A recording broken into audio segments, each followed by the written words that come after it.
Sveiki, prieks jūs redzēt. Mani sauc Ēriks un esmu audio producents. Esmu visuma atspulga šīs telpas izveidotājs kultivators.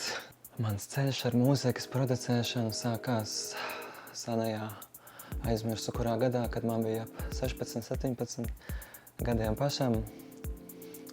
Iespējams, daži zina tādu karakteru Tīča vai Kenji, kurš bija mans solobiedrs, un kamēr viņš blakus bija man kā ietekme, es izdomāju izveidot arī savu pieeju tam visam un sāku tā kā meklēt savu ceļu caur izvēlēm audio uzpariktēs un programmās un pieejās. Un tas noteikti nav ātrs process. Ar savu hobiju interesi, ar savu deksmi, ko es sajūtu, sekoju savai sirdī, saucieniem, apjukams ar gadiem, protams, arī radās, kā jau visiem. Apzinīgs dvēseles ceļojums. Jaunais un vecais sūds.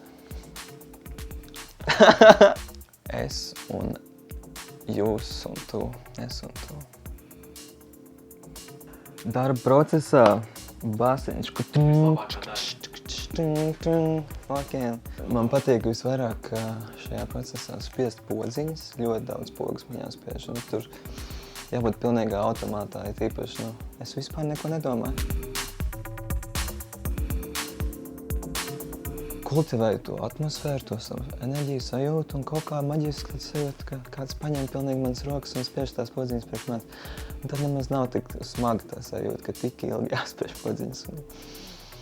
Kad tas īpaši tā iedvesmas plūs un vēsma aizrauj, tas ir tā kā celties augstāk, ja? Tāds dabisks veids, kā ieelpot laimi, tādu dzīvību.